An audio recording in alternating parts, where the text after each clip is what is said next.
অনেকেই আসলে জাতীয় পার্টিকে অনেক তামাশা করে, অনেক ক্ষেত্রেই অনেকে বলে যাত্রা পার্টি। এর আগে মানে যখন সংসদে আপনারা বিরোধী দলের দায়িত্বে ছিলেন জোটে থেকে, তখন গৃহপালিত বিরোধী দল, এখন আবার নতুন ট্যাগ স্বৈরাচারের দোষর। ট্যাগিং এর রাজনীতি খুব খারাপ।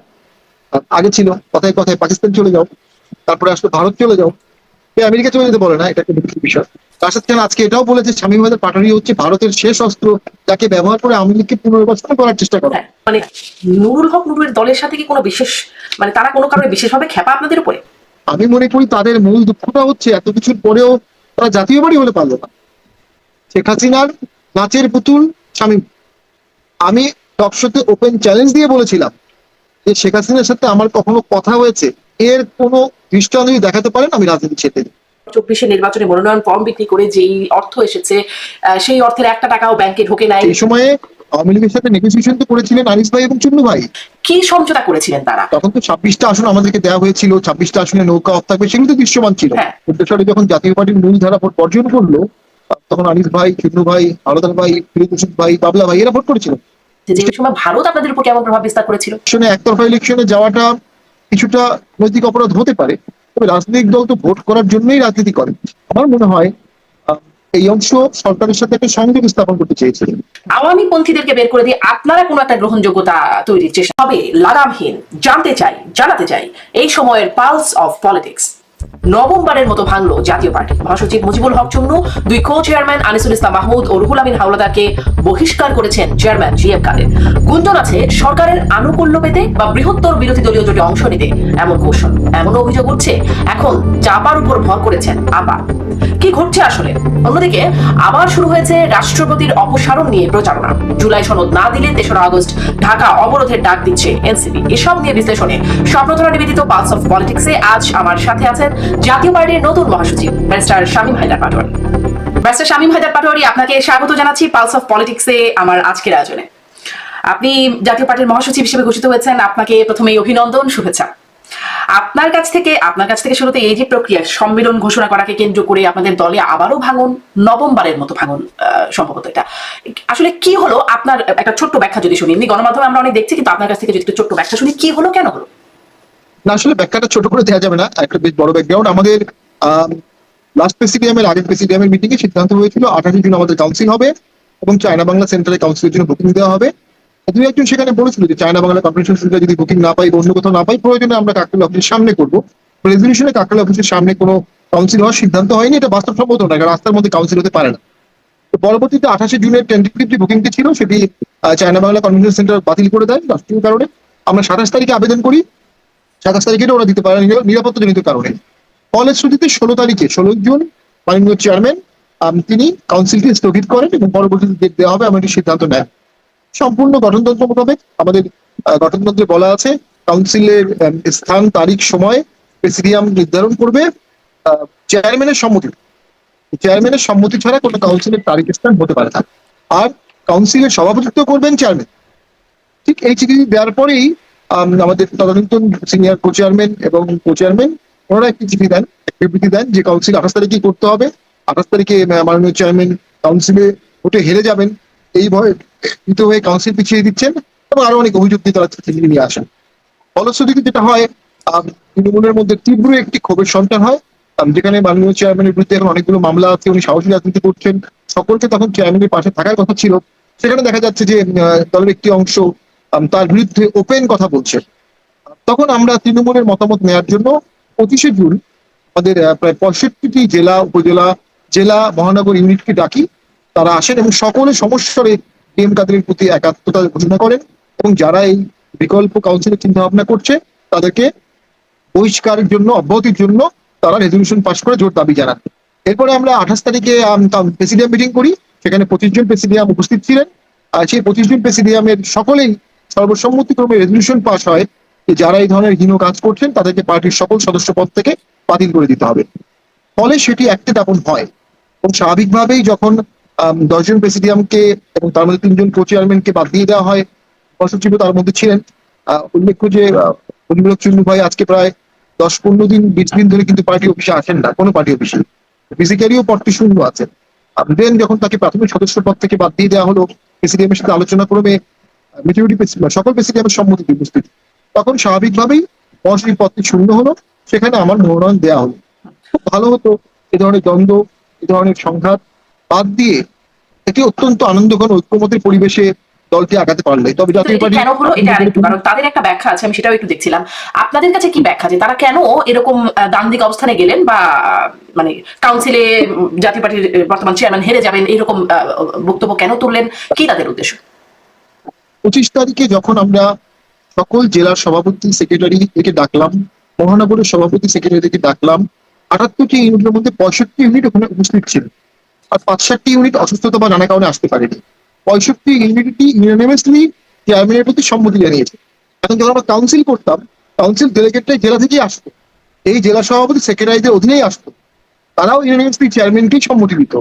আর কাউন্সিলে হেরে যেতে পারে এরকম কোনো আশঙ্কা থেকে চেয়ারম্যান কোনো অবস্থাতেই কাউন্সিল পিছিয়ে দেননি। কাউন্সিল পিছিয়ে দিয়েছেন কারণ হল রুম পাওয়া যাচ্ছিল না। এবং এখনো কালকেও যদি কাউন্সিল হয়, বর্তমান চেয়ারম্যান, মাননীয় চেয়ারম্যান ইউনানিমাসলি সেখানে জয়লাভ করবেন, সেখানে কোনো প্রতিনিধিদের কোনো সুযোগ করতে পারবে না, এটা পারেও নি। সেই অভিযোগটি সম্পূর্ণ মিথ্যা। তাহলে এই অভিযোগটা তারা কেন তুলছেন? যেহেতু তারা চেয়ারম্যানকে ব্লেম করতে চাচ্ছে কাউন্সিল পিছিয়ে দেওয়ার জন্য, এটা জাস্টিফিকেশন হিসেবে এটাকে বলা হচ্ছে, এটা ভিত্তিহীন। মানে শুধুমাত্র আর যে ব্লেম করার অভিযোগগুলো উদ্দেশ্যে করা হচ্ছে, এরকম একদম যে ভাঙন হয়ে গেল। মানে আপনার কাছ থেকে একটু এটাও শুনতে চাই যে তারা যেটি বলছেন যে মনোনয়ন ফর্ম 24 নির্বাচনে মনোনয়ন ফর্ম বিক্রি করে যেই অর্থ এসেছে, সেই অর্থের একটা টাকাও ব্যাংকে ঢোকে নাই, এরকম আর্থিক অনিয়ম এর অভিযোগ তুলছে জাতীয় পার্টির বর্তমান চেয়ারম্যান এবং আপনাদের উপরে। সেই বিষয়ে আসলে আপনারা কি বলবেন? এর আগে আমরা 24-এ যখন নির্বাচন হয়েছিল তখন এই প্রশ্নটি আমরা স্টুডিওতে আপনাদেরকে করতাম যে অভিযোগ হয়ে উঠেছে যে আপনারা সরকারের কাছ থেকে টাকা নিয়ে নির্বাচন করছেন এবং প্রার্থীরা তাদেরকে টাকা দেওয়া হচ্ছে না, সব টাকা আসলে অফিসের মধ্যেই ভাগ বাটোয়ারা হচ্ছে। এগুলো আকাশে বাতাসে অনেক অভিযোগই আসে। প্রথম কথা হলো, জাতীয় পার্টি তখনও অর্থ কষ্টে ছিল, এখনো অর্থ কষ্টে আছে। আর ফর্মের টাকা ব্যাংকে জমা হয়েছে কিছু, এটা আমরা জানি।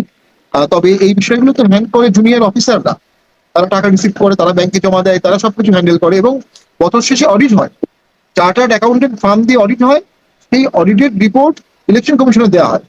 ইলেকশন কমিশন সেটাতে কোনো অবজেকশন কখনো করেনি। আর আওয়ামী লীগের কাছে টাকা নেওয়া, এটির কোনো আভাস আমরা পাই নাই। আর সেই সময়ে আওয়ামী লীগের সাথে নেগোসিয়েশন তো করেছিলেন আনিস ভাই এবং চুন্নু ভাই, টানা 7 দিন 8 দিন আওয়ামী লীগ নেতৃবৃন্দের সাথে আসন ছাড়া নিয়ে, ভোটে যাওয়া নিয়ে সমস্ত নেগোসিয়েশনের পিন পয়েন্ট ছিলেন তারা দুজন। তো তারা তো এটার very much part of it এবং এক্সক্লুসিভ পার্ট ছিলেন। এগুলো আসলে একটু ছড়ানো হচ্ছে। যেহেতু মেজরিটি প্রেসিডিয়াম তাদের সাথে নাই, ইনফ্যাক্ট কোনো প্রেসিডিয়ামে এই মুহূর্তে তাদের সাথে নাই, কোনো জেলায় তাদের সাথে নাই, গঠনতন্ত্রের মাধ্যমে তারা তাদের উদ্দেশ্যগুলো কোনোভাবেই চরিতার্থ করতে পারবে না। গঠনতন্ত্রে কিন্তু এটাও বলা আছে, যদি চেয়ারম্যানের বিরুদ্ধে কোনো অভিযোগ থাকে তাহলে প্রেসিডিয়ামের মেজরিটি নিয়ে পরবর্তীতে সেই মেজরিটি রেজলিউশন নিয়ে কাউন্সিল ডাকতে হবে এবং 4/3 কাউন্সিলের মাধ্যমে চেয়ারম্যানকে রিমুভ করা যাবে যদি আপনার প্রেসিডিয়াম মেজরিটি থাকে। এখন আপনার প্রেসিডিয়াম মেজরিটি নাই, কাউন্সিল ডেলিগেট আপনার সমর্থন নাই, আপনি চেয়ারম্যানকে রিমুভ করতে পারবেন না। কি করতে পারবেন? উৎসাহ ওঠাতে পারবেন। এবং সেটি হচ্ছে দুঃখজনক। একসাথে সবাই রাজনীতি করেছেন, একসাথেই সংসদে ছিলেন, ঘন্টা বা ঘন্টা একসাথে কাটিয়েছেন, জিনিসগুলো অন্যরকম হলেই ভালো। কদিন পর পর আপনাদের ভেতর থেকে, ভেতরের মানুষজনই নিজেদের নিয়ে কুৎসা কেন রটান, এটি একটা প্রশ্ন তো আছেই। কিন্তু আপনি বলছেন যে 24-এ নির্বাচনের সমঝোতা করেছে আওয়ামী লীগের সাথে আনিস ভাই, চুন্নু ভাই, আপনি বলছেন কি সমঝোতা করেছিলেন তারা, সেটি আমাদেরকে একটু এখন বলবেন। এখন কি সেই সময়, তখন আমরা জিজ্ঞাসা করতাম যে কেন নির্বাচনে যাচ্ছেন, তখন আসলে অনেক কারণে অনেক কিছু বলতে পারতেন না বলেই আপনারা বলতেন, মানে টকশোগুলোতে এসেও সেরকম সমঝোতা হয়েছে, আরো সমঝোতা হয়েছে সেটা আমরা জানি না, কিন্তু আলোচনায় তারাই দিয়েছিলেন। মানে কি সমঝোতা হয়েছে সেটা আপনারা জানেন না এখনো? না না, তখন তো 26টা আসন আমাদেরকে দেওয়া হয়েছিল, 26টা আসনে নৌকা অফ থাকবে, সেগুলো তো দৃশ্যমান ছিল। কিন্তু আলোচনাটা করেছেন তারা দুজনই লিড করেছেন এবং সেখানে আর কাউকে যাওয়ার সুযোগ ছিল না। সেটার জন্য জিএম কাদেরকে ব্লেম করলে তো তারা দুজনও ব্লেম হতে হবে। তারাই তো নেগেটিভটা করেছেন, তারাই তো আমর হোসেন আমর নেতৃত্বে আওয়ামী লীগের টিমের সাথে সেই সময় আলোচনা করেছেন। তো এগুলো আসলে এখন রাগে দুঃখে ক্ষোভে অনেক অনেক কথা বলবে। যদি আমি বাস্তবতা বললাম, গঠনতন্ত্রের মধ্যেই সকল সমস্যার সমাধান আছে। বিশ্বের একের ক বাতিল করার জন্য বা সংশোধনের জন্য গঠনতন্ত্র কমিটি আছে, প্রেসিডেন্ট মিটিং আছে, কাউন্সিলে আলোচনা আছে, প্রতিটি বিষয়েই গঠনতন্ত্রেই সমাধান আছে। গঠনতন্ত্রের সমাধানটা না করে অগঠনতান্ত্রিক ভাবে চাপ প্রয়োগ করা, সাংবাদিকদের সামনে দলের চেয়ারম্যানকে মেলাইন করা, চেয়ারম্যানের সাথে আমরা থাকবো না এরকম কথা বলা, চেয়ারম্যান তাদেরকে অব্যাহতি দিয়েছে কি? তারাই তো চেয়ারম্যানকে ছেড়ে চলে গেছে। না, তারা কিন্তু আবার বলছে তারা ঐক্যবদ্ধ হতে চান। আমি তাদের বক্তব্য শুনছিলাম। মুজিবুল হক চুন্নু সম্বন্ধে জি, তিনি বলছিলেন যে আমরা ঐক্যবদ্ধ হতে চাই, আমরা তাকে বহিষ্কার করি নাই, মানে চেয়ারম্যানের কথা। কিন্তু আমি সেই প্রসঙ্গে আসবো, ঐক্যবদ্ধ হওয়ার সম্ভাবনা আপনাদের সামনে কতটুকু আছে সেটা নিয়ে কথা বলবো। কিন্তু ওই যে কি সমঝোতায় কেন গিয়েছিলেন সেটা আরেকটু 24-এর নির্বাচন সম্পর্কে, যে এই সমঝোতা সম্পর্কে হয়তো আপনারা পুরোপুরি জানেন, মানে কি আপনারা জানেন সেটি জানবো। কারণ তখন একটা এরকম বিষয় ছিল, আপনাদের দলের মধ্যে একটা বড় অংশ বলছিলেন নির্বাচনে যাবেন না, তার বাইরে গিয়ে আপনারা নির্বাচনে গেলেন। তখন জাতীয় পার্টির অফিসে জাতীয় পার্টির নেতাকর্মীরা চারপাশে ঘিরে রইলো, এরকম অনেক কিছু হয়ে গেল। তখন একটা এরকম কুৎসা রটানো আপনি যেটি বলছিলেন, বা অনেক রকম নাটক আমরা দেখেছি সেই সময়টিতেও। তারপরে কেন আপনারা সেই সময় নির্বাচনে গিয়েছিলেন? হয়তো বা সে সময় নির্বাচনে যাওয়াটা কিছুটা ভুল ছিল, কিন্তু তখন জাতীয় পার্টি একটি দুটি শার্প ডিভিশন ছিল। রওশন এরশাদের নেতৃত্বে একটি অংশ ছিল, জিএম কাদের নেতৃত্বে একটি অংশ ছিল, এবং জিএম কাদের যদি ভোটে না যেতেন তাৎক্ষণিকভাবে রওশন এরশাদ গ্রুপকে দিয়ে ভোট করানো হতো, এটা আমরা বুঝেছিলাম। পাশাপাশি ঠিক ভোটের ওই সিদ্ধান্তের সময়টা দেখা গেল জাতীয় পার্টির অফিস সম্পূর্ণ পুলিশরা ঘিরে রেখেছে, এবং অনেকটা চাপ প্রয়োগের মাধ্যমেই জাতীয় পার্টিকে ভোটে নেওয়া হয়। জাতীয় পার্টি চিন্তা করে যে আমরা সংসদে যাই, গিয়ে প্রকৃতি বিরোধী দলের বক্তব্য রাখবো, প্রয়োজনে সময় মতো সংসদ থেকে পদত্যাগ করবো। কিন্তু এটি বুঝতে পেরে আওয়ামী লীগ ভোটের মাঠে আমাদের 26টি আসনে নৌকা অফ রাখলেও মাত্র 11টি আসনে আমাদেরকে পাস করে। বাকি 15টি আসনে কিন্তু আমরা ফেল করি, আমিও ফেল করেছিলাম। তো সেক্ষেত্রে আসলে সমঝোতা যে হয়েছিল কোনো এমনটা মনে হয় না। ইলেকশনে একতরফা ইলেকশনে যাওয়াটা কিছুটা নৈতিক অপরাধ হতে পারে, তবে রাজনৈতিক দল তো ভোট করার জন্যই রাজনীতি করে। রাজনৈতিক দল তো ভোট বর্জন করবে, এটা ব্যতিক্রম। বিএনপি কি 18 সালে ভোটে যায়নি? গিয়েছে। তো আমি মনে করি ভোটে যাওয়াটা কোনো অপরাধ না। জাতীয় পার্টি আওয়ামী লীগের কোনো অন্যায় কার্যক্রম সমর্থন করেছে কিনা, হত্যা গুম সমর্থন করেছে কিনা, আমরা তো স্পষ্টভাবে ব্যাংক লুটের বিরুদ্ধে তীব্র ভাষায় কথা বলেছি, জুডিশিয়াল ইন্টারফারেন্সের বিরুদ্ধে তীব্র ভাষায় কথা বলেছি, আলেম ওলামাদের যদি টর্চার করা হয় সেটার বিরুদ্ধে সংসদে টকশোতে সব জায়গায় কথা বলেছি। আমাদের কথা বলা ছাড়া খুব ব্যাপক আন্দোলন করার সুযোগ ছিল না, কথা বলতে আমরা কোনো কার্পণ্য করিনি, এবং সে বিষয়ে মিডিয়াও আমাদের সহযোগিতা করছে। মানে আপনি বলছেন সেই সময় ভুল ছিল, চাপের মুখে আপনারা গিয়েছিলেন। এই প্রশ্নটা হয়তো আমরা আপনারা প্রশ্নটা ফেস করেছেন, তারপরে আরেকটু যদি ছোট্ট করে বলেন, আজকে আর অনেক প্রশ্ন আছে আপনার কাছে, যে ওই সময় ভারত আপনাদের উপর কেমন প্রভাব বিস্তার করেছিল? কারণ ভারত থেকে আসার পর জিএম কাদের বলেছিলেন কথা বলবো না কিছু, মানে তিনি জানাতে ভারত অস্বীকৃতি। থেকে আসার পরে চেয়ারম্যান বলেছিলেন যে আমি অনুমতি ছাড়া জানাতে পারবো না। যখনই দুজন ব্যক্তি বা দুটো গোষ্ঠী একত্রে কোনো গোপন মিটিং করে ডিপ্লোম্যাটিক লেভেলে, এটা তো জনসমক্ষে বলার বিষয় না। এই যে বিক্রম মিশ্রি কিছুদিন আগে আসছিলেন, ভারতের পররাষ্ট্র সচিব, আমাদের চিফ অ্যাডভাইজার স্যার তার সাথে বসলেন, ওই মিটিংয়ে স্যার মর্মকে আমরা জানি জানি না তো। এরকমটাই হয়। ওইখানে উনি ভারতে থাকা অবস্থায় বাংলাদেশে কিন্তু দর্শনপন্থী দলটা সে সময় খুব সক্রিয় হয়ে গেছে। ভারতে থাকা অবস্থায় তার দল দুভাগ হয়ে যাচ্ছে, তার দল টেক ওভার করে নেওয়া হচ্ছিল। উনি, আমার যেটি মনে হয়েছে, উনি প্রাথমিকভাবে ভারতের থিঙ্ক ট্যাঙ্কদের একটা তত্ত্ব বোঝাতে চেয়েছিলেন যে এভাবে একতরফা ইলেকশন করলে হয়তো বা সেই সরকার টিকবে না, ঠিক হবে। তবে ন্যাচারালি সেটি কাজ করে নাই। পরে উনি আসার পরে যখন ভোটের দিকে দেশ যাচ্ছে বা সরকার যাচ্ছে, তখন আমরাও ভোটের দিকে চলে গেছি। এটা হয়তো বা সঠিক বা বেঠিক হয়েছে, আপনি বলছিলেন যে আপনাদের নৈতিক ভুল ছিল। এটা কোনো ক্রিমিনাল অপরাধ না। এখন ওই যে ঐক্যবদ্ধ হবার যে কথা বলছেন, মুজিবুল হক চুন্নু বলছেন যে তাকে আমরা বহিষ্কার করি নাই, আমরা আবার ঐক্যবদ্ধ হবার আহ্বানও করছেন। এইটিতে আসলে এই ঐক্যবদ্ধ হবার সম্ভাবনা আপনাদের সামনে কতটা? দেখুন, আমরা তৃণমূলের যে 65টি ইউনিটের বক্তব্য শুনেছিলাম, 65 ইউনিট সুস্পষ্টভাবে তাদের বিরুদ্ধে অবস্থান নিয়েছে। প্রেসিডিয়াম সকলে 25 জন তাদের বিরুদ্ধে অবস্থান নিয়েছে।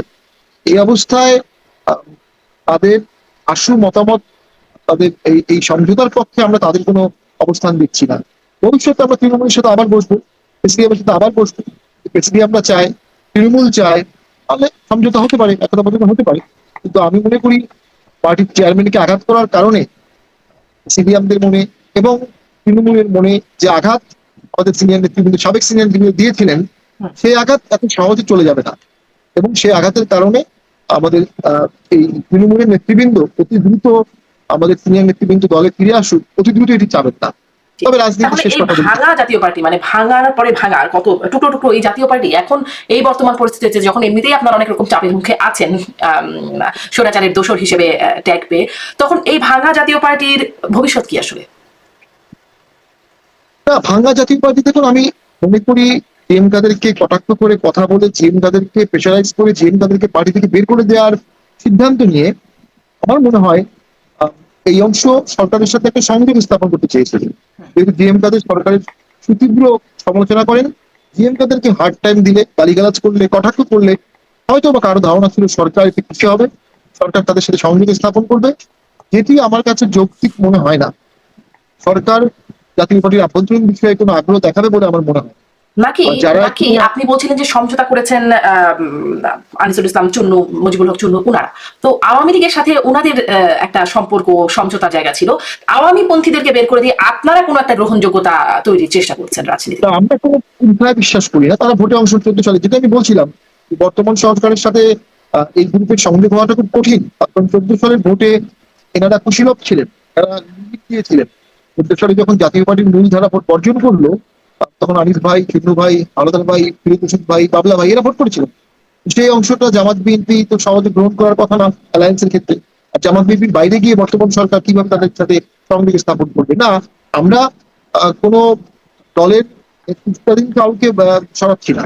আমরা আমাদের রাজনীতি করব, এবং আমরা আমাদের রাজনীতি করে দলটাকে সুসংগঠিত করব, দলের ভোট বাড়াবো। রাজনীতিতে ভাসমান অনেক ভোট আছে, বিশাল শূন্যতা, এত মোমেন্ট বিশাল শূন্যতা অবস্থান করছে বাংলাদেশে।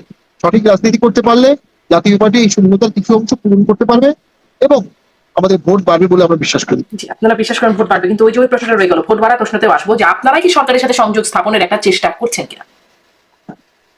না, আমরা দেখুন, আমরা খুবই খুশি হতাম মাননীয় প্রধান উপদেষ্টা, তিনি আমাদের সর্বজন শ্রদ্ধেয়, যাকে আমরা শ্রদ্ধা করি, যাকে আমরা অভিনন্দন জানিয়েছিলাম, তিনি সংলাপ প্রক্রিয়ায় আমাদেরকে ডাকলে আমরা অত্যন্ত খুশি হতাম। কিন্তু অল অন এ সাডেন আমাদেরকে সংলাপ প্রক্রিয়া থেকে বাদ দিয়ে দেওয়া হয়, দেন সংস্কার প্রক্রিয়া থেকেও বাদ দিয়ে দেওয়া হয়। জাতীয় পার্টি 8 বছর ক্ষমতায় ছিল, প্রায় 9টি ইলেকশনে অংশগ্রহণ করেছে, 35টি এমপি ছিল 91-তে, প্রায় 32টি এমপি ছিল 96-তে, 2001-এ 14টি এমপি ছিল, 2008-এ 27টি বা 26টি এমপি ছিল। সেই দলটিকে সংস্কার ডিসকাশন থেকে বাদ দিয়ে সংস্কার প্রক্রিয়াটাকে ঐক্যমতের ভিত্তিতে রাখা হয়নি, একীভূত রাখা হয়েছে এবং এটি একমাত্রিক হয়ে গেছে। শুধুমাত্র বিপ্লবে যারা সক্রিয়ভাবে অংশগ্রহণ করেছে তাদের একাংশ নিয়েই সংস্কার হচ্ছে। তাহলে সেই সংস্কারটা টেকসই হবে না, সেই সংস্কারটা দেশের স্বার্থে আসবে না, সরকারের সাথে সংযোগ না। আমরা সংস্কারের সাথে সংযোগ চেয়েছিলাম, এখনো চাই, কিন্তু এই যৌক্তিক বিষয়টি সরকার গ্রহণ করতে রাজি না। তো আমরা আগ বাড়িয়ে সরকারের সাথে সংযোগ স্থাপনের কিছু নাই, আমরা সরকার বিরোধীও না। তবে সরকার ভুল করলে হুইসেল ব্লোয়ারের রোল প্লে করার নৈতিক দায়িত্ব আমাদের আছে, সেটা আমরা করছি। সরকারের সমালোচনা করছি, কখনো কখনো কঠোর সমালোচনা করছি। জি, আপনি বলছিলেন যে 91-তে 25টি, 32টি, তারপরে 14টি এরকম করে আসনের কথা। এখন একটা জরিপ, সানি এবং অ্যাকশন এজের একটা জরিপ, তারা বলছে যে 15 থেকে 35 বছর বয়সী তরুণদের মধ্যে যারা ভোট দিতে পারেনি তাদের মধ্যে একটা জরিপ চালিয়ে বলছেন যে 38.76% ভোট দেবে বিএনপিকে, 21.45% জামায়াতে ইসলাম, 15.84% এনসিপি, এবং যদি আওয়ামী লীগ অংশ নিতে পারে তাহলে আওয়ামী লীগও 15.84%, ইসলামী দলগুলো বাকি 4.56%, জাতীয় পার্টি পাবে 3.77% এই তরুণদের মধ্যে ভোট। মানে আপনাদের ভোট, আপনি যে হিসাব বলছিলেন 35টি, 32টি, 14টি, মানে আস্তে আস্তে কমতে কমতে এইরকম চলে যাচ্ছে, সেটির পেছনে কি কারণ আপনারা সেটি বের করতে পারেন? দেখুন, আমরা স্বীকার করি না করি 8 সাল থেকে আওয়ামী লীগের সাথে অ্যালায়েন্স থাকার কারণে জনগণের একটা অংশ আমাদেরকে আওয়ামী লীগের সাথে একীভূত ভেবে বসেছে। যারা আওয়ামী লীগ অপছন্দ করে তারা অটোমেটিক্যালি জাতীয় পার্টিকে অপছন্দ করে, এমন একটি ঘটনা ঘটে গেছে। বাট দেন অ্যাগেইন আমরা 16% ভোট পেয়েছিলাম 96 সাল। এই 16% লোকের অনেকেই এখনো ভোটার হিসেবে আছেন। আমি যদি সঠিক রাজনীতি করতে পারি, অর্গানাইজেশন ক্যাপাসিটি বাড়াতে পারি, জনগণের নিরাপত্তা দিতে পারি, মর্যাদা দিতে পারি, আমার বিশ্বাস আমাদের ভোটগুলো আমাদের দিকে ফিরে আসবে এবং যে বিশাল শূন্যস্থান রাজনীতিতে আছে সেটিও জাতীয় পার্টির দিকে ধাবিত হবে। কারণ জাতীয় পার্টির হাতে কোনো গণহত্যার অভিযোগ নাই। জাতীয় পার্টি নির্মল পঙ্কিল রাজনীতি করেছে, ক্ষমতার বিকেন্দ্রীকরণের রাজনীতি করেছে। জাতীয় পার্টি জনগণের সুশাসনের রাজনীতি করেছে। সেই স্থিতিগুলো যখন আমরা জনগণের সামনে তুলে ধরবো, আমার বিশ্বাস জনগণ আমাদের দিকে ফিরে আসবে। জনগণের সামনে আপনারা তুলে ধরবেন কি করে? আপনার পলিসিটা একটু শুনতে চাই। আপনি একজন সুবক্তা, আপনি জাতীয় পার্টির মধ্যে একজন মোটামুটি মানে এই সময় হলেও রাজনীতিতে আপনি গ্রহণযোগ্য, ব্যক্তিগতভাবে গ্রহণযোগ্য একজন ব্যক্তি। আপনি এখন জাতীয় পার্টির মহাসচিবের দায়িত্ব পালন করছেন, আপনি বলছেন যে জনগণের সামনে তুলে ধরবেন কিভাবে, মানে আপনি কিভাবে জাতীয় পার্টির ভোট বাড়াবেন? দেখুন, সালমের যে জরিপটা হয়েছে সেখানে জাতীয় পার্টির যে ভোটের পার্সেন্টেজটি আছে, একটা ভীতিকর পরিস্থিতির মধ্যে আমরা আছি। আমাদের পার্টি অফিসে আগুন দেওয়া হয়, আমাদের লোকজনের মামলা দেওয়া হয়। এই অবস্থায় আমাদের ভোটার সমর্থকরা মন খুলে আমাদের সমর্থন এই মুহূর্তে দিতে পারবে না। তবে যখনই দেশটা রিল্যাক্সড হবে, মব সংস্কৃতি থাকবে না, মামলা হামলার ভয়গুলো থাকবে না, ভোটের দিকে দেশ যাবে, আমার বিশ্বাস এই 4%-এর সাথে আরো কিছু ভোট যোগ হবে বলে আমার বিশ্বাস। আমরা জনগণের কাছে জেলায় জেলায় যাব, সোশ্যাল মিডিয়াকে ব্যবহার করব, কাউকে কটাক্ষ করবো না। আমাদের নিজস্ব পেশাচারের যে অসাধারণ অর্জনগুলো আছে সেগুলো দেশের সামনে তুলে ধরবো। এবং আমরা মনে করি আমরা নিরাপত্তা দিয়েছিলাম, নিরাপত্তা দিব। নাগরিকের মর্যাদা আমাদের আমলে ছিল, সামনেও আমরা নাগরিক মর্যাদা সমুন্নত রাখবো। এই এমপাওয়ারমেন্টের ধারণাটা যদি আমরা জনগণকে বোঝাতে পারি, জনগণ আমাদের দিকে আসবে। একটা ছোট উদাহরণ দিই। 79 সালে এরশাদ স্যার 7th অ্যামেন্ডমেন্টের মাধ্যমে বাংলাদেশের হাইকোর্টকে সেই সময় 6টি বা 4টি ডিভিশনে 4টি বেঞ্চ করেছিলেন, যেটা পরবর্তীতে 7th অ্যামেন্ডমেন্ট কেসে আনোয়ার হোসেন মঞ্জু ভার্সেস বাংলাদেশ মামলায় on the ground of basic structure appellate division এটাকে বাতিল করে দেয়। আজকে 30 বছর পরে ওই জিনিসটি সংস্কার কমিশন অ্যাডপ্ট করেছে, সকল দল ইউনানিমাসলি এটাকে অ্যাকসেপ্ট করেছে। বাট 30 বছর আগে সকল দল এটার বিরোধিতা করেছিল। অর্থাৎ এক্সট্রা 30 বছর পূর্বের চিন্তা, 30 বছর পরের চিন্তা 30 বছর আগেই করতে পেরেছিল। একটু উদাহরণ দিলাম। আমাদের অনেক ভোট ব্যাংক আছে, অনেক এলাকাতে আমাদের সাবেক এমপি আছে, সাবেক উপজেলা চেয়ারম্যান আছে, তাদেরকে আমরা ডেকে নিব, তাদেরকে আমরা এখন এই যে উজ্জীবিত করবো। বহিষ্কারের মাধ্যমে মানে গুরুত্বপূর্ণ মুখ যারা সাবেক এমপি মন্ত্রীর দায়িত্ব পালন করেছেন তারা বেরিয়ে গেলেন, আপনাদের দল কতটা ক্ষতিগ্রস্ত হচ্ছে? দেখুন, যে কোনো অব্যাহতি, যে কোনো বহিষ্কারই দলের জন্য বিব্রতকর। তবে আমার মনে হচ্ছে পরিস্থিতিটাই এমন হয়ে গেছে যে আমাদের সিনিয়র নেতৃবৃন্দ যারা ছিলেন তারা একটা মুখোমুখি অবস্থানে গেছেন, হয় জিএম কাদের থাকবে, তাহলে জিএম কাদের থাকবে না। এই যে জিএম কাদের বা যে কোনো একটা অংশ থাকবে, তৃণমূল এবং প্রেসিডিয়াম জিএম কাদেরকে বেছে গেছে এবং তাদেরকে বহিষ্কার করতে পেরেছে। আমরা এই তৃণমূল আর প্রেসিডিয়ামের বাইরেও তো আমরা দল করতে পারবো না। যারা চলে গেছেন বা যারা অব্যাহতি পেয়েছেন তারা জাতীয় পর্যায়ের নেতা, অনেক বড় নেতা, অনেক দিন মন্ত্রী ছিলেন, অনেকদিন এমপি ছিলেন, তাদেরকে আমরা সম্মান করি।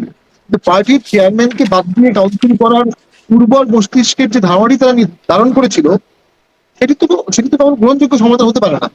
এটা পার্টির সর্বোচ্চ শৃঙ্খলা ভঙ্গের নিদর্শন যে আপনি গঠনতন্ত্রের বাইরে কাউন্সিল করতে চাচ্ছেন। কেন? কি দরকার? কি কম্পালশন? কি কি প্রয়োজন ছিল? এখন তারা ওনারা নিজেরাও বলছেন যে দলের সাথে তারা আছেন, তারা কাউন্সিলে যাবেন। তবে তৃণমূল এবং প্রেসিডিয়ামের মিটিং এ সিদ্ধান্ত হবে, আলোচনা হবে, আলোচনার ভিত্তিতে সব সমাধান হবে। ঠিক। আপনাদের মানে এই ঘটনাবলীর প্রেক্ষিতে মানে অনেকেই আসলে জাতীয় পার্টিকে অনেক তামাশা করে, অনেক ক্ষেত্রেই অনেকে বলে যাত্রা পার্টি। এর আগে মানে যখন সংসদে আপনারা বিরোধী দলের দায়িত্বে ছিলেন জোটে থেকে, তখন গৃহপালিত বিরোধী দল, এখন আবার নতুন ট্যাগ স্বৈরাচারের দোষর। আপনি কি মনে করেন এই ট্যাগগুলো যথাযথভাবে আপনাদেরকে দেওয়া হয় নাকি? আপনার বিশ্লেষণ কি? ট্যাগিং এর রাজনীতি খুব খারাপ। আগে ছিল কথায় কথায় পাকিস্তান চলে যাও, তারপরে আসলে ভারত চলে যাও, আমেরিকা চলে যেতে বলে না, এটা একটা দুঃখের বিষয়। এই ট্যাগিং গুলো তো আসলে রাজনীতিও সুষ্ঠু না। কিন্তু এত ট্যাগিং, এত বাধা সত্ত্বেও জাতীয় পার্টি তো আরেকটা তৈরি হতে পারেনি। আমি জানি না সানেম কিভাবে বললো এনসিপি 15% ভোট পাবে। তো আমি তো মাঠে এনসিপি 15% ভোট দেখি না কোনোভাবে। আমার ব্যক্তিগত অভিমত, আওয়ামী লীগ, বিএনপি, জাতীয় পার্টি, জামাতকে বাদ দিলে বাকি সব দল মিলেও জাতীয় পার্টির সমান ভোট হবে না। এত কিছুর পরে এই ট্যাগিং গুলো জনগণই ভোট দিয়ে, জনগণের সমর্থন দিয়ে সমস্ত ট্যাগিংকে রিমুভ করে ফেলেছে। রাজনীতিতে তীব্র কম্পিটিশন থাকবে। 72-73 সালে বামপন্থীরা একজন একজনের গালি দিত। কেউ বলতো তুমি পিকিং এর দালাল, কেউ বলতো তুমি মস্কোর দালাল, আবার কেউ কেউ বলতো তুমি সিআই এর চক। এগুলো রাজনীতিতে ওপেন গালি হতো। এবং নেতাজি সুভাষচন্দ্র বোসকেও একবার গান্ধীজি বলেছিলেন তোজোর পাট্টাটা কুকুর। জাপানের যে সম্রাট ছিল তোজো, বলেছে যে জাপানিজ আর্মির সাথে অ্যালায়েন্স করছে নেতাজি সুভাষ বোস, সে তোজোর পাঁচাটা কুকুর। রাজনীতিতে এই ধরনের কথা হতে পারে, সেগুলোকে সহ্য করে নিজের দলের আদর্শটাকে এগিয়ে নেয় তো রাজনীতি। মানে সহ্য করার একটা কৌশল আপনাদের আছে। একটু আসি যে আপনারা বলছিলেন আপনি যে সংলাপে বা এই সংস্কার প্রক্রিয়ার সাথে অংশগ্রহণ করতে পারলে বা এই প্রক্রিয়ার সাথে থাকতে পারলে আপনারা ভালো বা খুশি হতেন। এই প্রক্রিয়াতে শুরুতে আপনারা ছিলেন, সংলাপের মধ্যে আপনাদের আমন্ত্রণ জানানো হচ্ছিল, কিন্তু মনে পড়ে যেটা যে গণ অধিকার পরিষদের নুরুল হক নূর, তিনি আপনি আসলে ওই প্রতিনিধিত্ব করছিলেন, তিনি বললেন জাতীয় পার্টির প্রতিনিধিত্ব তিনি আপত্তি একদম প্রকাশ্যে ওই বৈঠকেই তিনি করলেন। এরপরে আমরা এখন দেখলাম যে নূর রাশেদের বিরুদ্ধে জাতীয় পার্টি মামলা করলো বরিশালে হামলা ভাঙচুরের ঘটনার প্রেক্ষিতে। মানে নুরুল হক নূরের দলের সাথে কি কোনো বিশেষ মানে তারা কোনো কারণে বিশেষভাবে খেপা আপনাদের উপরে?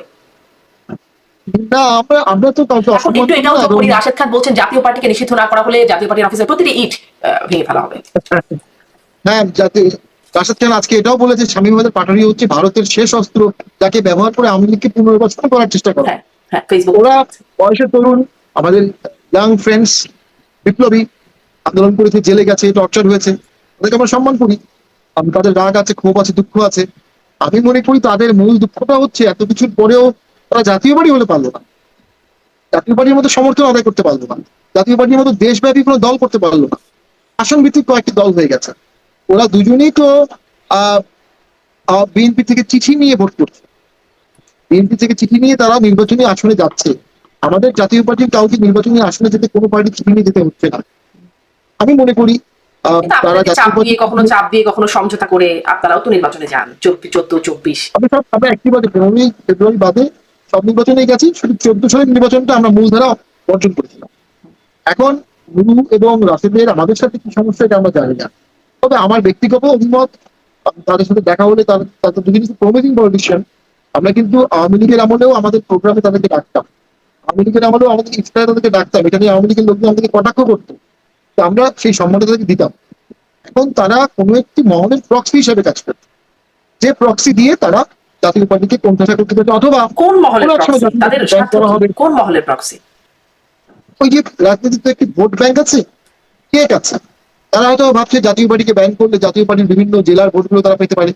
এই এই এরকম একটি স্বপ্নবিলাসী ধারণা থেকে জাতীয় পার্টিকে কটাক্ষ করছে, অথবা কটাক্ষ করে বক্তব্য দেয়াই তাদের রাজনৈতিক শিষ্টাচার, এতে অভ্যস্ত হয়ে গেছে যখন জাতীয় পার্টি কটাক্ষ করে দেওয়া রাজনীতি করা। যখন 24-এর নির্বাচনের আগে কে যাবে না, আপনারা যাবেন কিনা এরকম একটা আলোচনা চলছে, তারা বিএনপির সাথে মানে গণ অধিকার পরিষদ বিএনপির সাথে আন্দোলন করছে, তখন 2023 সালের 17 আগস্ট নুরুল হক নূর 3 জন প্রতিনিধি নিয়ে মুজিবুল হক চুন্নুর সাথে সাক্ষাৎ করেছিলেন, এবং তখন আসলে কি কথা হয়েছিল সেটিও খুব খোলাসা হয় নাই। তারপরে আপনারা কি তখন জানেন মানে কোনো রেশ কি আছে এখনো পর্যন্ত, তখন আসলে কি কথা হয়েছিল? না, তখন কি কথা হয়েছিল আমি জানি না। তবে বের হয়ে নুরুল হক বলেছিলেন যে মুজিবুর রহমান চুন্নু আমার হলের বড় ভাই, পার্সোনালি বড় ভাই, যেটি বলেন সেটা বলেছিলেন, বেশ চটকদার কথাবার্তা বলেছিলেন। তো এখন আর সেই চটকদার কথাবার্তা বলছেন না, তারা বেশি উজ্জীবিত। তবে রাজনীতিতে কাউকে ছোট করে দেখতে নাই। আমি মনে করি জাতীয় পার্টিকেও যারা ছোট করে দেখার চেষ্টা করছে তাদেরও ভুল ভেঙে যাবে অতি সত্ত্বর। এই যে আওয়ামী লীগকে পুনর্বাসনের অভিযোগ করছেন রাশেদ খান, আপনার আপনার আপনার উপর আপনার হাত ধরে আসবে আওয়ামী লীগ, এরকম তার ফেসবুক পোস্টে দেখছিলাম। আওয়ামী লীগকে পুনর্বাসন করার একটা অভিযোগ জাতীয় পার্টির উপর আছে। একটা একটা আমরা আরেকটা শো করেছিলাম এরকম, যে পথে গেছে জাপা আপা সে পথে যাবে জাপা, এরকম একটা ডায়লগও ছিল তাদের এনসিপির। জাতীয় পার্টির কি কোনো রকম আওয়ামী লীগের সাথে আসলে যোগাযোগ আছে? আজকে রাশিদ সাহেব বলেছেন আপা এখন জাপাই ভর করেছেন। দেখুন, আমি অনেক আগে সংসদে একটা বক্তব্য দিয়েছিলাম, 2021-22 সালের স্যাংশন নিয়ে বক্তব্যটি ভাইরাল হয়েছিল, প্রায় 40-50 লক্ষ লোক দেখেছিল। এই বক্তব্যের পরে একজন ব্লগার তিনি বলেছিলেন যে শেখ হাসিনার শিখিয়ে দেওয়া বুলিতে শামীম পাটোয়ারি এই বক্তব্য দিয়েছেন, শেখ হাসিনার নাচের পুতুল শামীম। আমি টকশোতে ওপেন চ্যালেঞ্জ দিয়ে বলেছিলাম যে শেখ হাসিনার সাথে আমার কখনো কথা হয়েছে, উনি কারোর মাধ্যমে আমাকে কোনো মেসেজ পাঠিয়েছেন, এর কোনো দৃষ্টান্ত যদি দেখাতে পারেন আমি রাজনীতি ছেড়ে দিই। সেই ব্লগার, সেই জ্ঞানী ব্যক্তি কিন্তু কোনো এভিডেন্স দেখাতে পারেনি। তো আজকে আওয়ামী লীগ পুনর্বাসনের যে বক্তব্য তারা বলছেন এটি সম্পূর্ণ ভিত্তিহীন। আমরা আমাদের রাজনীতি করছি, আমরা আমাদের আদর্শকে ধারণ করছি, লালন করছি। তবে আমরা যেহেতু আমরা যেহেতু 14 সালেও ভোট বর্জন করেছিলাম অন্তর্ভুক্তিমূলক রাজনীতির জন্য, এখনো আমরা অন্তর্ভুক্তিমূলক রাজনীতিতেই বিশ্বাস করি। এখন সেই অন্তর্ভুক্তির কথা বললে অনেকে ভাবছে এটা আওয়ামী লীগের পক্ষে যাচ্ছে। আওয়ামী লীগের পক্ষে যাওয়া ফিলোসফিক্যালি কোনো তত্ত্ব আর আওয়ামী লীগ পুনর্বাসন করা এক কথা না। আমরা আওয়ামী লীগকে পুনর্বাসন করতে চাচ্ছি না, তবে অন্তর্ভুক্তিমূলক রাজনীতিটাকে বজায় রাখতে চাচ্ছি দেশের স্বার্থে, অর্থনীতির স্বার্থে। সম্প্রতি শেখ হাসিনার একটি ভার্চুয়াল বক্তব্য শুনলাম, সেখানে তিনি বলছেন যে তিনি মামলা মোকাবেলা করতে দেশে ফিরবেন, কত ধানে কত চাল তিনিও দেখে নেবেন আর কি, এরকম বক্তব্য তার। মামলা মোকাবেলা করতে তিনি দেশে ফিরবেন, এই বার্তাটি কেমন মনে হয় আপনার কাছে? দেখুন, আমার ব্যক্তিগত অভিমত, তার এই ধরনের মন্তব্য করা বাংলাদেশের নেতাকর্মীদের জন্য অত্যন্ত ঝুঁকিপূর্ণ। বাংলাদেশের গ্রামে গঞ্জে লক্ষ লক্ষ আওয়ামী লীগের নিরীহ নেতাকর্মী আছে যারা 5ই আগস্টের পরেও অ্যাডজাস্টমেন্টে জীবনযাপন করছে না, অর্থাৎ বিএনপি জামাত তাদেরকে কোনো নির্যাতন করছে না, তারা হয়তো বা খুব ব্যাপক সাংগঠনিক কার্যক্রম করছে, নজরদারিতে আছেন, সেটা কথা। যখনই আওয়ামী লীগ ফিরে আসছে, ফিরে আসবো, আসছি, দেখে নেবো, প্রস্তুত হও, এই ধরনের মন্তব্যগুলো করবে, তখন এই মাঠ পর্যায়ে আওয়ামী লীগের নেতৃবৃন্দের কিন্তু জীবন ঝুঁকিতে পড়ে যাবে। এই জীবন ঝুঁকিতে তাদেরকে ফেলার তো আমি কোনো যৌক্তিক কারণ দেখি না। আওয়ামী লীগকে রিফর্ম হতে হবে, সরকারের সাথে আলোচনা করতে হবে, বিএনপি জামাতের সাথে আলোচনা করতে হবে, এবং কতটুকু প্যাসেজ সকল দল আওয়ামী লীগকে দিতে রাজি আছে ততটুকু প্যাসেজে আওয়ামী লীগকে আপাতত ঢুকতে হবে। যেমন জিয়াউর রহমানের সাথে আওয়ামী লীগ মিটিং করেছিল না, জোহরা তাজউদ্দিনের নেতৃত্বে, পরে জিয়াউর রহমানের সরকার সে সময় 38টা আসন আওয়ামী লীগকে দিয়েছিল, এবং সেটা দিয়ে মেনে নিয়ে আওয়ামী লীগ ভোট করেছিল, এবং সেটা সেই সময় সঠিক সিদ্ধান্ত ছিল। তবে যারা হত্যা করেছে, ব্যাপক দুর্নীতি করেছে, 10 বছর 12 বছর এলাকায় ত্রাসের সৃষ্টি করেছে, সেই সব ব্যক্তিকে কোনো দল আর রাজনীতি দেখতে চায় না। আওয়ামী লীগের প্রথমে নিজেকে শীর্ষোচ্চার করতে হবে। তাদের শীর্ষ দুর্নীতিবাজ, শীর্ষ হত্যাকারী, শীর্ষ মানুষকে অপমানকারী, মানুষকে অত্যাচার করেছে যারা, সেই শীর্ষ কিছু নেতৃবৃন্দকে সরিয়ে দিতে হবে। আপনি নিজেই রিফর্ম হন, তখন জনগণের মনে হবে যে এখন তো আওয়ামী লীগ রাজনীতি করলে আর কোনো সমস্যা নাই। এবং আওয়ামী লীগের কিন্তু লাইন আপ আছে, first line up, second line up, third line up. অনেক পেশাজীবী আছে যারা সক্রিয় রাজনীতি করেনি, এখন তারা সক্রিয় রাজনীতি করতে পারে। এরকম ক্রাইসিস মধ্যে ডাক্তার, ইঞ্জিনিয়ার, লয়ার, শিক্ষক, তাদের রাজনীতিতে এগিয়ে আসা উচিত। কারণ কি, তাদের পলিটিক্যাল ব্যাগেজ নাই, তাদের অতীত অপকর্ম নাই। অতীত অপকর্মহীন আওয়ামী লীগের কর্মীকে এখন নেতা করতে হবে। আওয়ামী লীগ যদি সেদিকে না হেঁটে সংঘাতের দিকে হাঁটে, সেটা আওয়ামী লীগের জন্য যুক্তিযুক্ত হবে না, দেশের জন্য মঙ্গলকর দেখা হবে যাক না। আওয়ামী লীগ কোন পথে হাঁটে। কিন্তু সেই আবারও গণ অধিকার পরিষদের নেতাদের একটু প্রসঙ্গে আসি, যে আপনারা যে তাদের বিরুদ্ধে মামলা করলেন, মানে জাতীয় পার্টি মামলা করলো, এটিকে তারা বলছেন ধৃষ্টতা, জাতীয় পার্টির ধৃষ্টতা। এই যে বরিশাল কার্যালয়ে হামলা হলো, আপনারা মামলা করতে পারলেন, আপনাদের কেন্দ্রীয় কার্যালয়ে যখন হামলা হলো তখন আপনার সাথে কথা হয়েছে, তারপর আপনি বলছিলেন যে মামলা নেয় নাই, আপনারা মামলা করতে পারেন নাই সেই ঘটনার পরপর। মানে তারপরে আসলে কি আপনাদের প্রতি একটু বিশেষ কোনো সফট কর্নার কোনো মহল থেকে আসছে? রংপুরে জিএম কাদের বাড়িতে একটা হামলা হলো, একটা মোটরসাইকেলে অগ্নিসংযোগ করা হলো, তারপরে ওখানে সেনাবাহিনী সেখানে একটা ব্যবস্থা নিল, যেখানে এখন অনেক মব দেখা যাচ্ছে, অনেক জায়গায় অনেক রকম মবের ঘটনা ঘটছে, থানায় পর্যন্ত মবের ঘটনা ঘটছে, সেনাবাহিনী ব্যবস্থার জায়গাটা দেখা যাচ্ছে না। আপনাদের কি কোনো রকম কোথাও থেকে একটা গ্রিন সিগন্যাল, প্রোটেকশনের কোনো গ্রিন সিগন্যাল আছে? মানে নুরুল হক একটা টকশোতেও দেখছিলাম, বলছিলেন যে জাতীয় পার্টির শীর্ষ নেতাদের আসামি না করার জন্য উপর থেকে নির্দেশনা আছে বলে তারা জানতে পারেন। না, ব্যাপারটা তা না। জাতীয় পার্টির শিশু নেতাদের আসামিদের অনেক মামলা হয়েছে। যেটি হয়েছে পিএম তাদের বাসায় বা ইশরাত স্যারের বাসায় আগুন দেওয়ার সাথে সাথে এটা সেনাবাহিনী খুব শক্ত হাতে দেখেছিল এবং খুব শক্ত হাতে বলেছে দেশের স্বার্থে কোনো মব তারা টলারেট করবে না, টোটালি না। এবং এরপরে সেনাবাহিনী মবের বিরুদ্ধে বেশ শক্তিশালী ভূমিকা নিয়েছে। দুটি ঘটনা ঘটেছে বরিশালে। আমাদের নেতৃবৃন্দ যখন পিএম তাদের বাসায় আঘাতের বিরুদ্ধে মিছিল করছিল, সেই মিছিলে গণ অধিকার পরিষদের কিছু লোকজন অ্যাটাক করে। সেই অ্যাটাকটাকে আমাদের লোকজন প্রতিরোধ করে, আবার আমাদের লোকজনের বিরুদ্ধে মামলা দিয়ে দেয়। পরে আমাদের লোকজন যখন মামলা করতে যায়, সেই মামলাটা নেওয়া হয় না। পরে তারা যখন ম্যাজিস্ট্রেট কোর্টে যায়, তখন ম্যাজিস্ট্রেট সেই মামলাটি গ্রহণ করার নির্দেশ দেয়। এবং রংপুরেও আমাদের চেয়ারম্যানের বাড়িতে আগুন দিয়ে আমাদের বিরুদ্ধে মামলা করেছে। পরে আমাদের লোকজন আবার একটি মামলা করেছে। এটি ঘটলো প্রথমবারের মতো গণ অধিকার পরিষদের বিরুদ্ধে মামলা। আর রংপুরে বাংলাদেশে প্রথমবারের মতো বৈষম্য বিরোধী আন্দোলন নেতাদের বিরুদ্ধে মামলা। এই বৈষম্য বিরোধী নেতারা রংপুরে কিন্তু আমাদেরই ছেলে পেলে, ঘনিষ্ঠ। আমরা এমবারাসমেন্টে পড়ে গেছি, কিন্তু মামলা দুটো হয়ে গেল এই আমলে। টার্নিং পয়েন্ট ইনসিডেন্ট, অর্থাৎ কখনো কখনো বকটা এত এক্সট্রিম পর্যায়ে যাচ্ছে, বিপ্লবের বিজয়ী শক্তির বিরুদ্ধে মামলা নেওয়ার প্রয়োজনীয়তা অনুভব হচ্ছে। সেটাই আমার প্রশ্ন আসলে, যে এর চেয়েও এক্সট্রিম মবে ব্যবস্থা নেওয়া হচ্ছে না আমরা দেখছি, কিন্তু এইখানে একটা ব্যবস্থা নেওয়া হচ্ছে। আপনাদের কোনো প্রোটেকশন, কোনো গ্রিন সিগন্যাল, কোনো যোগাযোগ কি কোনো মহলে আছে কিনা? নুরুল হক নূর অভিযোগ আমাদের করছে। জাতীয় পার্টির অফিসে ভাঙচুর হয়েছে, আগুন দেওয়া হয়েছে। 3-4টি জেলায় অফিসে আগুন দেওয়া হয়েছে।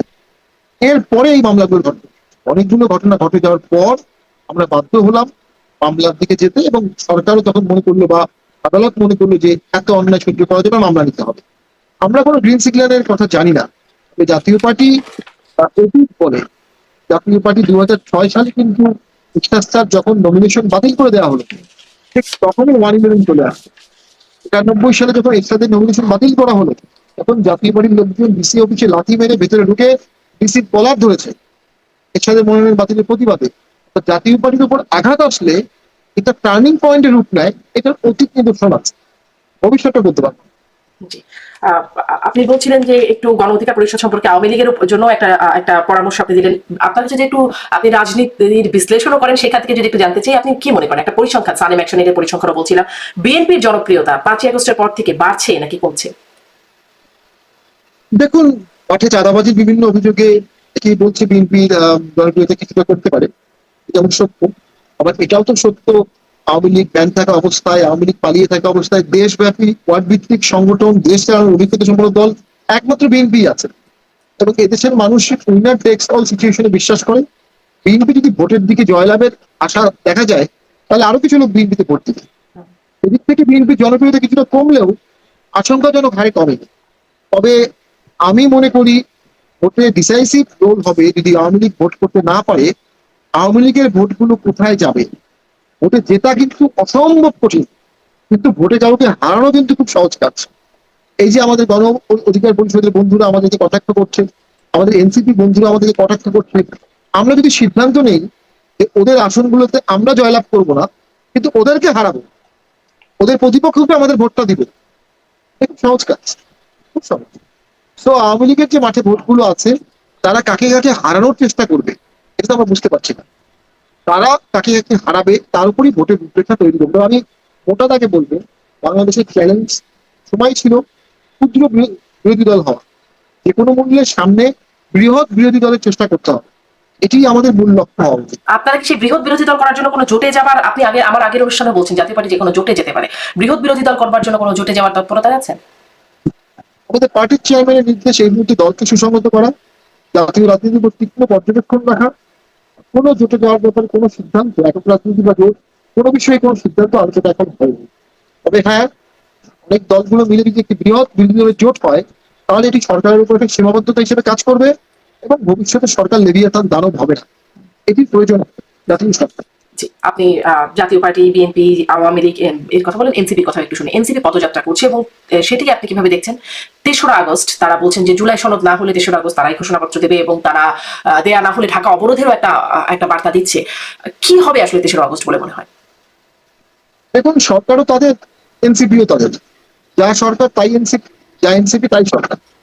সরকারের কাছে দাবি জানিয়ে কিছু না হলে তারা ঢাকা অবরোধ করবে, এটা একটা মেকিং গেমের মতোই আমার কাছে মনে হয়। এনসিপি ইয়াং ফ্রেন্ডের মধ্যে অনেক প্রমিজিং পলিটিশিয়ান আছে, তারা 45 দিন দেশে একটি ব্যাপক আন্দোলন করেছে। নাইট সাহেব তো মন্ত্রীও ছিলেন, মন্ত্রিত্ব ছেড়ে দিয়ে উনি রাজনীতি করছেন, এটা বিরল দৃষ্টান্ত। তারা ভবিতব্য রাজনীতিতে ভালো করুক, আমরা এই কামনা করি। তবে নেগেটিভ রাজনীতি করে, জাতীয় পার্টিকে কটাক্ষ করে, আওয়ামী লীগকে কটাক্ষ করে, বিএনপিকে কটাক্ষ করে এবং কোনো কোনো ক্ষেত্রে মুখ ফসকে 71কে কটাক্ষ করে আমার এনসিপির বন্ধুরা, ইয়াং ফ্রেন্ডরা নিজের রাজনীতিটাকে বাক্সবন্দি করে ফেলেছেন। এবং বাক্সটি অনেক বড় বাক্স না, ছোট বাক্স। এই ছোট বাক্স দিয়ে ব্যাপক আসন পাওয়া কোনো সম্ভাবনা আমি অন্তত দেখি না। এখন জুলাই সনদ নিয়ে যদি তারা করতে চায়, একই প্রশ্ন, জুলাই সনদে কারা কারা থাকবে, কারা কারা থাকবে না, একটা বিশাল অংশ তো থাকছে না।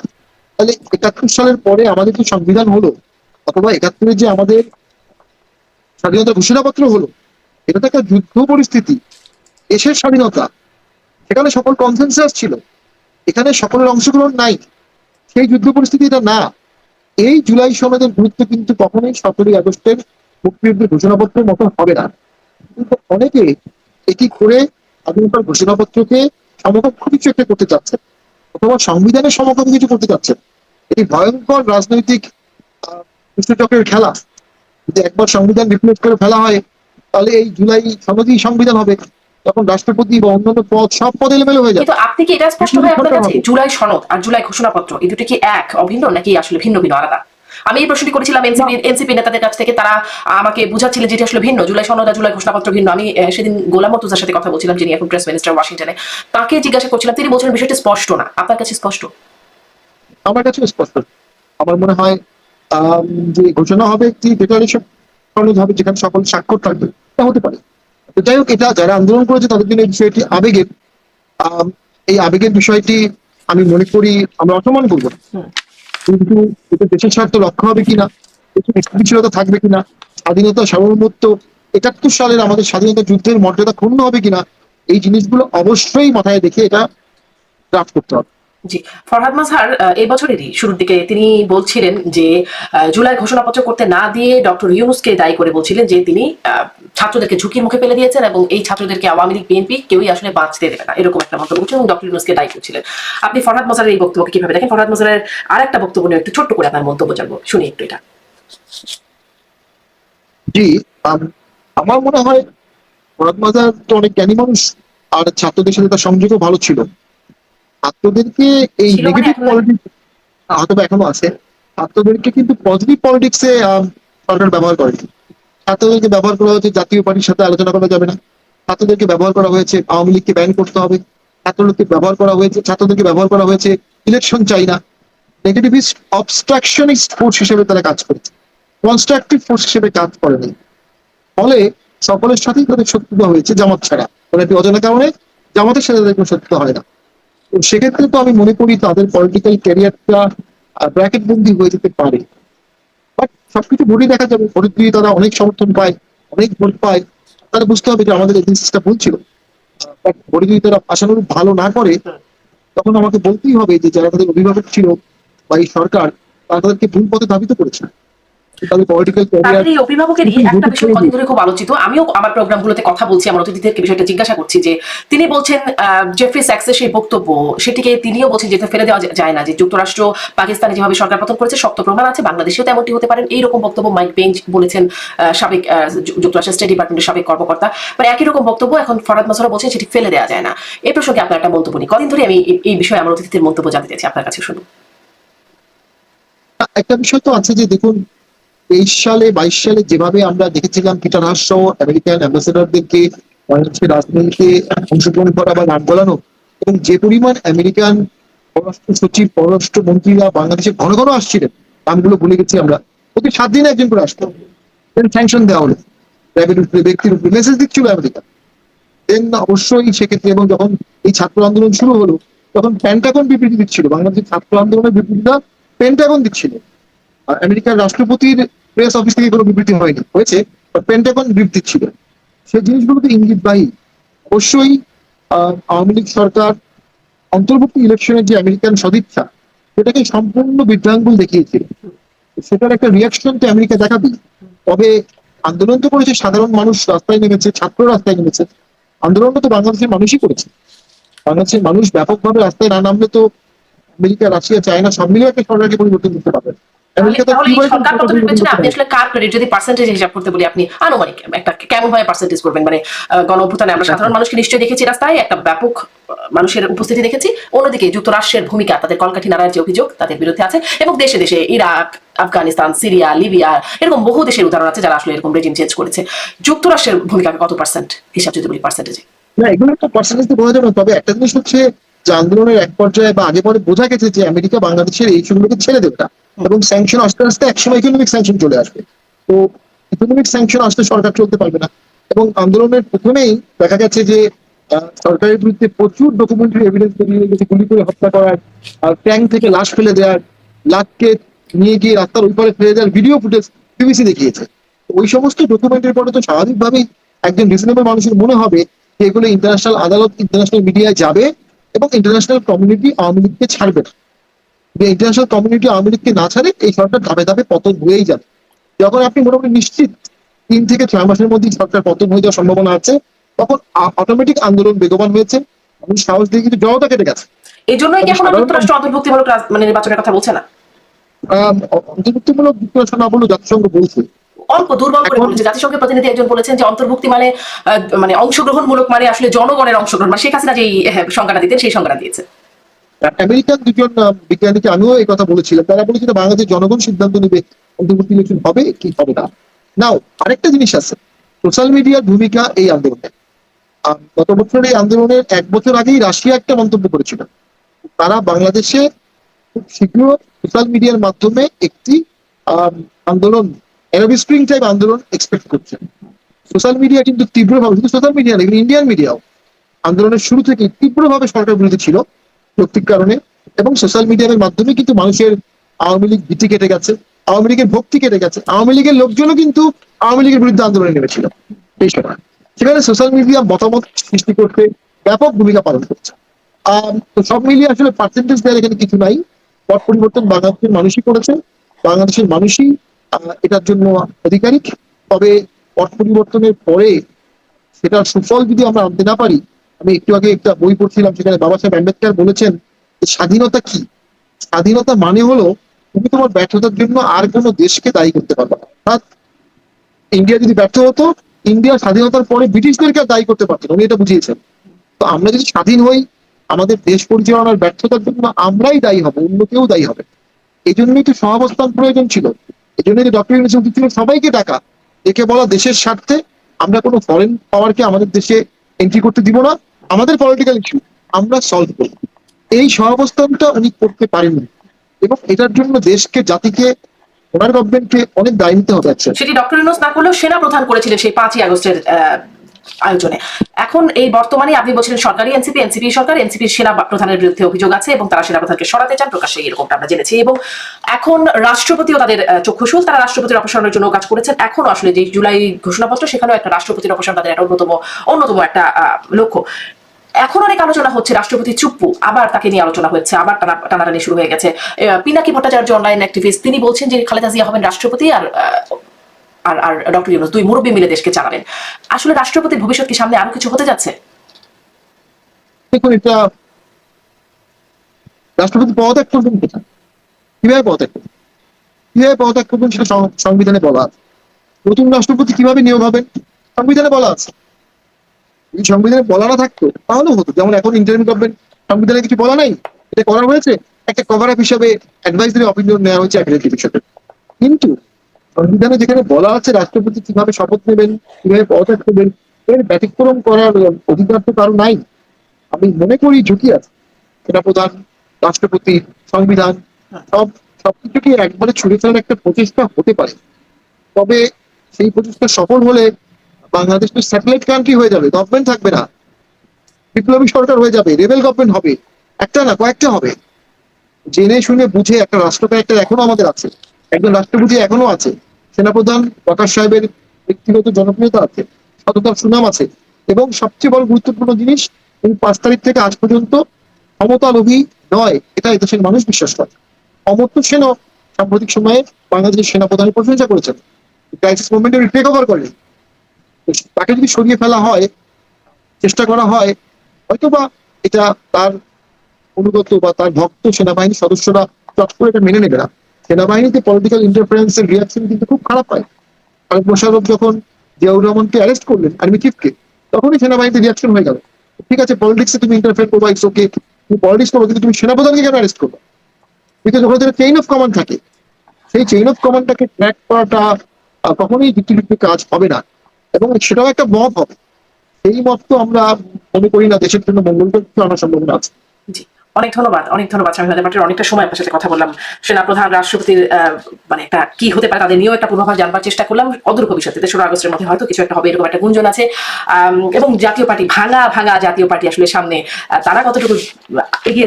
আসসালামু আলাইকুম প্রিয় দর্শক, আশা করি পুরো ভিডিওটি দেখেছেন এবং বুঝতে পেরেছেন বাংলাদেশের বর্তমান যে পরিস্থিতি, সেই পরিস্থিতি নিয়ে আলোচনা করা হলো। সেই সাথে আপনারা জানেন যে শেখ হাসিনার সময়ে আওয়ামী লীগের সাথে যে দলটি সবচেয়ে বেশি সমঝোতা দেখিয়েছে, যে দলটি বেশি নির্বাচনে অংশগ্রহণ করেছে, তা হচ্ছে জাতীয় পার্টি। এই নির্বাচনে অংশগ্রহণ করবে, এই করবে না, 2024 সালে কি একটা নাটক আমরা দেখতে পেলাম, যে জাপা নির্বাচনে অংশগ্রহণ করছে আবার করছে না, নানা রকমের বিভ্রান্তকর নিউজও আমরা দেখতে পেয়েছি। অবশেষে কিন্তু জাতীয় পার্টি তারা নির্বাচনে অংশগ্রহণ করেছিল এবং এমপি মন্ত্রী গঠন করে ফেলেছিল। কৃষক সেই সাথে জাতীয় পার্টি কেন নির্বাচনে অংশগ্রহণ করেছিল, কি শর্তে অংশগ্রহণ করেছিল, এই বিষয়টিও কিন্তু আমরা পরিষ্কার ধারণা পেয়েছি যে 26টি আসন তাদেরকে ছেড়ে দেওয়া হয়েছিল, এতে করে তারা রাজি হয়েছিল এবং সেখানে তারা নির্বাচন করেছিল। যাই হোক দর্শক, আপনাদের মূল্যবান মতামত কমেন্টে জানাবেন। আজকের ভিডিওটি দেখে কেমন লাগলো, কি বুঝলেন। সবাই ভালো থাকবেন, সুস্থ থাকবেন। ভিডিওটি শেষ করছি। আসসালামু আলাইকুম।